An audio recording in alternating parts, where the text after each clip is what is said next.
diwakili oleh Pak Unan dan dari Direktur Harmonisasi Peraturan Perundang-undangan.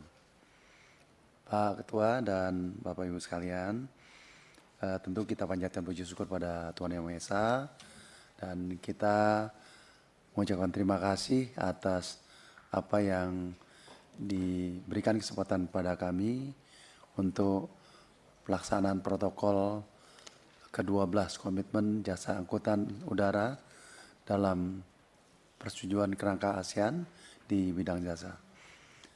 Bersama kami hadir Pak Sekjen, Bu Dirjen, dan Bapak-Bapak Ibu yang lain. Tentu akan juga membantu untuk memberikan penjelasan berkaitan dengan apa yang sedang kita bahas. Bapak Ketua, Bapak Wakil Ketua, dan Bapak Ibu anggota Komisi 5, kita memiliki suatu kerangka berpikir dari latar belakang, status kita, manfaat juga dijelaskan, urgensi daripada slide 2, juga pertimbangan dan dukungan stakeholder. Dan stakeholder ini melibatkan banyak orang, banyak pihak, dan terutama sektor swasta. Bapak Ketua, Bapak Wakil Ketua, dan Bapak Ibu anggota Komisi 5 yang saya banggakan, perdagangan bidang jasa di ASEAN dilakukan berdasarkan ASEAN Framework Agreement on Service atau AFAS yang ditandatangani di Bangkok, Thailand 15 Desember 1995 dan telah disahkan melalui keputusan Presiden Republik Indonesia nomor 88 tahun 1995 tentang pengesahan ASEAN Framework Agreement on Service. AFAS merupakan bentuk perjanjian perdagangan internasional untuk meningkatkan akses pasar sehingga sesuai dengan ketentuan pasal 84 ayat 1, 2, 3 Undang-Undang nomor 7 2015 tentang perdagangan, bahwa setiap perjanjian perdagangan internasional yang dibuat oleh pemerintah untuk meningkatkan akses pasar disampaikan kepada DPR RI untuk dibahas dan diputuskan mengenai bentuk produk hukum pengesahan melalui undang-undang dan peraturan Presiden. Perjanjian AFAS merupakan induk dari protokol pelaksanaan komitmen di bidang jasa yang terdiri dari 3 kelompok protokol terpisah, yaitu jasa penunjang angkutan udara, jasa keuangan, dan jasa lainnya.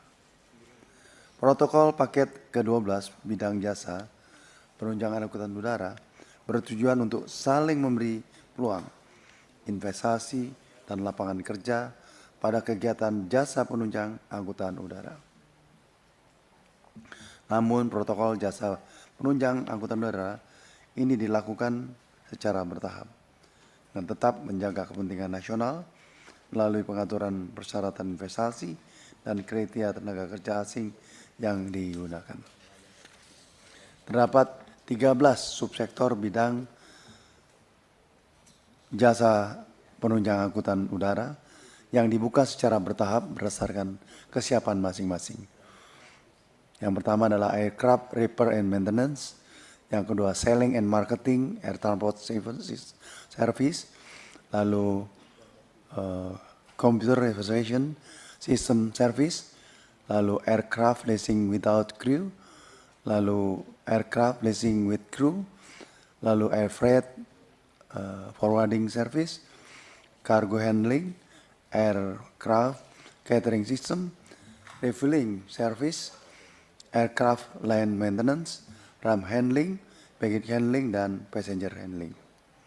Pada slide 4 kami sampaikan bahwa pertemuan pembahasan protokol jasa penunjang angkutan udara mulai dilakukan oleh negara ASEAN sejak tahun 2004. Pembahasan tersebut pertama kali menghasilkan protokol AFAS paket 4. Adapun posisi saat ini, Indonesia telah menyelesaikan pengesahan AFAS 4 sampai dengan AFAS 8 melalui peraturan Presiden sebagai berikut. Tentu ini berkaitan dengan protokol AFAS, ada paket 4 dengan Perpres nomor 79, ada protokol AFAS paket 5 dengan peraturan Presiden nomor 50, lalu protokol AFAS 6 dengan peraturan Presiden nomor 66 2010, lalu AFAS paket 7 dengan peraturan Presiden 37 2015, dan yang terakhir adalah AFAS paket 8 peraturan Presiden 107 tahun 2018. Saat ini protokol AFAS paket 9, 10, 11 sedang menunggu proses penetapan peraturan Presiden. Jadi belum diberlakukan, Bapak. Jadi nanti kita bisa mendapat penjelasan dari teman-teman sekalian. Melalui pengesahan perjanjian dimaksud, Indonesia mendapatkan peluang investasi dan lapangan kerja di seluruh 13 subsektor yang dikomitmenkan oleh negara ASEAN, anggota ASEAN, meskipun Indonesia hanya memberikan peluang pada 6 sektor yang telah dikomitmenkan. Lalu kami sampaikan juga, Bapak, pada kesempatan hari ini izinkan kami melaporkan bahwa Indonesia telah menandatangani protokol AFAS 9, 10, 11 dengan rincian sebagai berikut. AFAS 9 itu ditandatangani 6 November 2015, di mana Indonesia tidak ada penambahan komitmen sektor. AFAS paket 10 ditandatangani 13 Oktober 2017, di mana Indonesia menambahkan satu subsektor yaitu aircraft catering service, dan yang ketiga adalah AFAS paket 11 ditandatangani 2019, di mana Indonesia tidak memberikan penambahan komitmen. Jadi dari 3 AFAS tersebut kita hanya memberikan satu sektor yaitu aircraft catering service.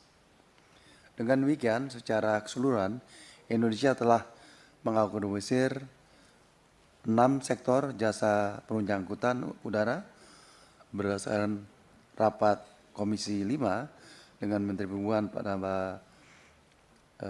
12 Desember 2022 telah diberikan persetujuan bahwa bentuk produk hukum rencana pengesahan protokol AFAS 9, 10, 11 adalah peraturan Presiden sebagaimana tertuang dalam surat Menteri Sekretaris Negara.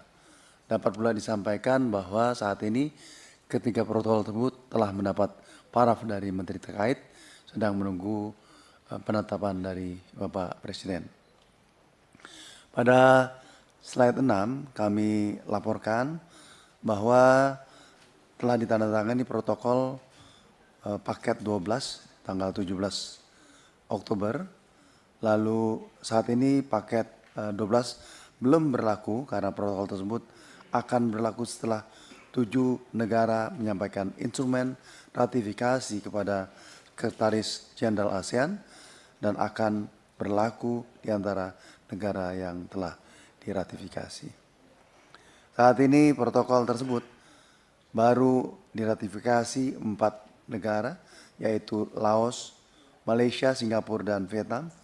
Indonesia merupakan salah satu dari 6 negara anggota ASEAN yang belum melakukan pengesahan terhadap protokol AFAS paket 12, yaitu Brunei, Kamboja, Indonesia, Myanmar, Filipina, dan Thailand.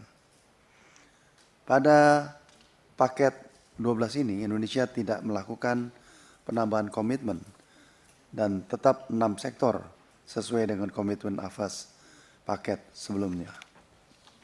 Karena itu saat ini Indonesia belum melakukan pengesahan, maka Indonesia belum dapat memanfaatkan komitmen bidang dan jasa penunjang angkutan udara dan yang diberikan oleh anggota ASEAN lainnya pada protokol AFAS paket 12.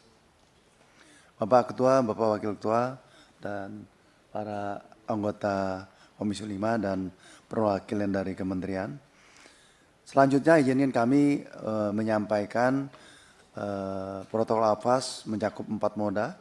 Satu adalah mode cross border supply, yaitu jasa yang langsung diberikan oleh penyedia jasa kepada pengguna negara mitra tanpa hadir secara fisik. Sebagai contoh GMF yang ada di Jakarta. Mode 2 adalah consumption abroad, yaitu jasa yang diberikan penyedia jasa luar negeri kepada konsumen dalam negeri setelah konsumen tersebut berpindah secara fisik dari negara penyedia. Contoh adalah Sky Angkor Airline Kamboja yang melakukan perbaikan pesawat di GMF Jakarta. Moda 3 adalah commercial presence, yaitu penyedia jasa secara langsung melakukan usaha di negara lain dengan buka kantor cabang atau kantor perwakilan. Sebagai contoh, MRO di Singapura, MRO di Indonesia melakukan joint venture untuk penyertaan modal asing atau foreign equity participation maksimal 49%. Dan yang terakhir, moda 4 adalah movement of natural person, yaitu penggunaan tenaga kerja asing yang memiliki keahlian tertentu di bidang penyedia jasa. Sebagai contoh, Singapore Airlines Engineering Company mengirimkan tenaga ahli ke Indonesia selama 3 bulan untuk memberikan training kepada pegawai jas aero engineering. Melengkapi penjelasan itu, sebelum dapat disampaikan bahwa pengesahan protokol ini dapat memberikan manfaat sebagai berikut. 1, mendapatkan peluang investasi, membuka lapangan kerja lebih luas di bidang jasa penunjang angkutan udara. 2, mendorong daya saing untuk meningkatkan kualitas, kuantitas pelayanan jasa penunjang angkutan udara. Lalu yang terakhir, mendukung upaya pemulihan industri penerbangan akibat pandemi, khususnya sektor penunjang angkutan udara. Selain itu, berdasarkan data Sistem Informasi Angkutan Udara, pada bulan Mei, pergerakan penumpang penerbangan niaga berjadwal penerbangan domestik di Indonesia dan internasional mengalami recovery rate 85%. Selanjutnya, berdasarkan dengan data dari BPS bulan Mei, laju sektor transportasi pada triwulan pertama 2024 dan triwulan pertama 2023 mengalami kenaikan sebesar 8,65%. Berikut ini kami sampaikan urgensi pengesahan AFAS paket 12 adalah 1. Dasar hukum bagi pelaksanaan komitmen Indonesia pada sektor jasa penunjang angkutan udara, lalu memanfaatkan komitmen negara ASEAN lain pada 13 subsektor jasa penunjang angkutan udara, terutama membuka peluang usaha dan kesempatan kerja bagi Indonesia di ASEAN, khususnya industri penerbangan. 3. Memperkuat dukungan Indonesia dalam implementasi masyarakat ekonomi ASEAN. Lalu yang terakhir, meningkatkan peran Indonesia sebagai mitra dagang utama negara-negara ASEAN. Bapak Ketua, Bapak Wakil Ketua, dan anggota Komisi 5 yang saya banggakan, sebagai bahan pertimbangan kami sampaikan bahwa permohonan pengesahan protokol ini didasarkan dari hasil rapat koordinasi antar kementerian dan lembaga tertuang dalam naskah pertimbangan persetujuan. Sebagai berikut, yaitu proses pengesahan AFAS 12 mengacu pada Undang-Undang Nomor 7 2014, lalu AFAS Paket 12 perlu dibahas bersama DPR untuk memutuskan instrumen pengesahan. Dan yang terakhir adalah protokol AFAS paket ke-12 untuk dalam kriteria perjanjian perdagangan internasional yang tidak menimbulkan akibat mendasar bagi kehidupan di ASEAN sesuai dengan pembentukan undang-undang. Berdasarkan pertimbangan tersebut, di atas pengesahan protokol AFAS 9, 10, 11 yang telah diputuskan melalui peraturan Presiden, Kementerian Perhubungan mengharap kiranya pengesahan paket 12 ini dapat dipertimbangkan melalui instrumen yang sama, yaitu peraturan Presiden. Bapak Ketua dan Bapak Wakil Ketua serta anggota Komisi 5 yang berbahagia, pada kesempatan ini kami sampaikan bahwa